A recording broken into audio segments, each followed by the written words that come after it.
Hey guys, it's Todd from Like Minded Lunatics, bringing you, it's another drink, play, swear. Hey, it's all we do around here. I mean, besides believing that we could magically manifest our dreams into a reality in the outside world, it's all we've strangely done around here. Welcome back to the channel. Welcome back to Drink, Play, Swear, and welcome back to Like Minded Lunatics. You know that Like Minded Lunatics is not just me here at Drink, Play, Swear. No, it's not. It's not just you, Todd.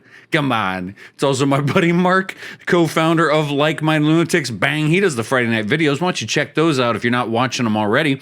Some of the best stuff on the channel, best stuff on YouTube as far as I'm concerned. And bang, please hit that subscribe button if you haven't done so already so we can see how big this family is getting. It gets bigger every day. We're excited about that. If you feel like a like-minded lunatic, then you are one. You're part of the family. There's no test, okay?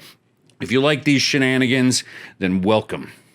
What do we do here at Drink, Play, Swear? Well, it's exactly what it sounds like. We play a game, usually a classic one. I pair it with a beverage, and I tell a story, don't I? Or we talk about stuff. Maybe we ruminate on a few things. Okay, what are we playing here? Let's get the screen up. Bang. It's Xevious on the NES, 1982's Xevious. I believe that was the original arcade release, and then 88 on the NES. A fun little game. I don't know if you know it, but it's a great arcade top-down. Is that what you call them? Top-down space fighter. Okay. What am I drinking today? Oh my goodness, you know what it is. It's an ice-cold beverage. It's a Jim Beam and Coke. Please get yourself something. Kick back with me. Let's have a good time and let's talk. Because I got a good one for you today, or at least I hope it is. Oh, well, a good beverage anyway. If the story's garbage today, enjoy the game and enjoy your beverage. Let's do that. All right. Let's see. Now, this is old school NES, so I got my regular fire, you see, in Xevious. Okay, I'm a spaceship. But then I also have, like, I can shoot at the ground, and you see that little target there? Watch, I can fire things, on the ground. So that's a fun little component. All right, pretty simple game, but with plenty of challenge to it. Just the right kind of thing for a Drink, Play, Swear. Let's do it. What are we getting into in terms of the story today? All right, I want to talk with you today. Let me get kind of settled here. I want to talk to you today about something I've been thinking a lot about lately, and that is magical thinking, okay? Now, I am only recently aware of what exactly magical thinking is. I had heard it sort of thrown around, and it's sort of like, I don't know, kind of had my head wrapped around it in a general way. But some time ago, I was listening to Conan O'Brien's podcast, and he was interviewing Stephen Colbert. And of course, they are both late night talk show hosts. But in the course of this interview, they start talking about many of the other things that are similar. Many of the other things they share. They both grew up Irish Catholic. They both grew up with a lot of siblings in a big family, small house, okay? But then also they discussed the fact that they both were guilty of magical thinking. I thought, okay, well, what is this? And they started saying that they both thought that Catholics, in particular, were predisposed to magical thinking. They went on to define magical thinking as the idea that you can, of course, manifest something in the real world simply by imagining it, okay? And they posited that Catholics are maybe predisposed to this because game over already. I mean, you know me. I stink at the games. Who gives a shit about the games? Let's talk. Predisposed to this kind of thinking because, of course, in the Bible, it teaches you that to think a sinful thing is just as bad as doing the thing, right? And so that's not a real big leap to go from that kind of teaching to then, of course, thinking that if you think a bad thing, you're going to make a bad thing happen. Well, when I heard this definition of magical thinking, and I heard this conversation between Conan O'Brien and Stephen Colbert, it got me thinking about a very particular moment in my life, an event where I realized that I was guilty of magical thinking. And it was that in grad school, I was working on my MFA in New York City, and the final project in this MFA was a collection of stories. And I worked under a wonderful fiction writer, Helen Schulman, and she helped me put together my collection of stories. And this was stories all about the same character at different points in his life, and it was going to be told not chronologically, because I was actually working backwards. I wanted the story of the young man's life as a little boy at the end. So you get like a big reveal about why he is who he is. I don't know if this collection was any good or is any good, but I worked really hard on it and I enjoyed writing it. Anyway, in the story I wrote about the character in his 20s, the character's mother gets cancer and dies pretty swiftly after diagnosis. And when I wrote the story, I remember trying to put myself in the mindset of what that might be like. Because this is a first-person story, of course. And so I want some emotional truth to ring in the ears of the reader, even though I had not been through that specific thing. So I wrote the story. Again, I don't know how successful it was, but at the time I was proud of it. And finished my MFA, moved back to San Antonio. And less than a year later, my mother in real life was diagnosed with cancer and died 6 months after diagnosis. And I have to admit to you, and I can admit it now because it's over a decade later, that at the time, and I may have admitted it to my wife maybe at the time, I'm prone to telling her every little thing, but I don't think I talked to anyone else about the fact that it occurred to me more than once that I wrote this story about a 20-year-old young man suffering the death of his mother, and then my own mother was diagnosed with cancer and died. And I did think a little bit, did I do it? Yeah? There's this survivor's guilt thing. I don't know if you're aware of it, but like people who survive, of course, they go through the grieving process of loved ones, and part of it is having guilt for being alive, or guilt that maybe somehow they're responsible. So I thought, wow, I have that. And I did. Oh, you hear that? My washing machine is done. The towels are dry. Anyway, sorry about that. Breaking the fourth wall a little bit.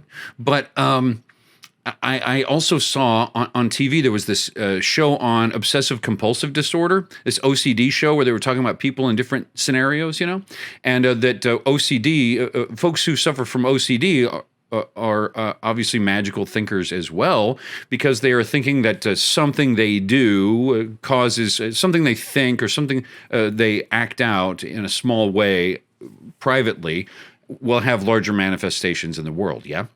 And there was this guy on the show who had this terrible connection between the car, the El Camino, and death. And he was convinced that anytime he saw an El Camino, or that someone, you know what an El Camino is? It's like a sedan with a truck bed. They're pretty cool, actually. I kind of wish I had an El Camino. Anyway, this guy did not think they were cool. He had this idea that if he saw an El Camino, or if he heard someone mention an El Camino, that it was going to be a sign of someone's demise. And worse than that, he thought that, see, him seeing the El Camino, or him hearing those words, were going to be the agent of someone's death. So it was like through him, that he was somehow the reason for all this. Okay? So you think about all that, and you go, all right, magical thinking is bad, right? I know Like Minded Lunatic Mark has a really wonderful story he's told on stage about the dangers of magical thinking, and how, folks will not get treated for medical conditions because they think they can just, wish their sickness away. They can just hope it away, right? And whether that's faith in a higher power, or just mental, exercise of empowerment, that they're going to make this sickness go away. And it's a terrible thing, you know. So you go, okay, objectively magical thinking is bad. But But, okay, on the other side of that, you could argue that optimism, as a concept, optimism is a form of magical thinking. It is an exercise that one goes through mentally to, without evidence, predict that a good thing is going to happen, simply because they wish it to happen. But optimism we generally think of as a positive thing. What the fuck are we going to do with this problem? You look further into it, and you learn that, like,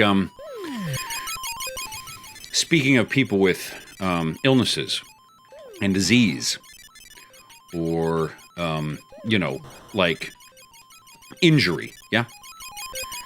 You learn that optimistic people who believe they're going to get better, or believe that the chances are high that they are going to have a full recovery, that those people are more likely to have a full recovery.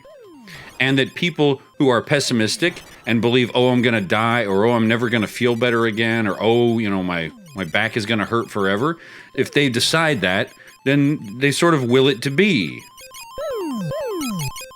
You also look at these Cinderella stories in sports. You look at sports teams who had no business winning specific games against these Goliath opponents, right? And you look at the condition of the players and of their skill sets leading up to this match, and you say, physiologically speaking, there is no reason why they should have won. There is no reason why they should have beat this superior opponent, except for the fact that they really wanted it to happen. Yeah? Is this an instance where sheer force of will or optimism is a positive version of magical thinking? I hate to even say that out loud. Maybe it's just in its extreme form, magical thinking is dangerous, right? Like if you think you're going to die, you're not going to feel well, and you might die. If you think you are indestructible and go do something dumb like jump off a roof, you're going to die because you thought too much of yourself. So magical thinking is dangerous in those extreme cases. But could it possibly be okay in like moderation? Well, I take another sip. Moderation, Todd says, have moderation. The answer is I don't really know, but I do find it ironic that we were always taught as kids, in school or in church or wherever you were, taught by adults, your parents maybe. You were told what? You can do anything if you put your mind to it. But in the light of the dangers of magical thinking, isn't it possible that they should have told us, you can't do anything? There's only so much you can do. You are of average intelligence. You're going to do some stuff. But don't think you can do anything. All right, let's leave it on that note. I don't have big answers here. I just was thinking about magical thinking, thinking about the possible benefits and drawbacks to it, and just wanted to hang out with you today and see what your thoughts are. So if you do have thoughts, I'd love to hear them. Let me wrap up this beverage. Xevious is a fun game. As usual, I'm garbage at the games, but do enjoy my time with you. In between now and the next time I talk to you, I'm T Rizzy, Team Money. I'm Todd.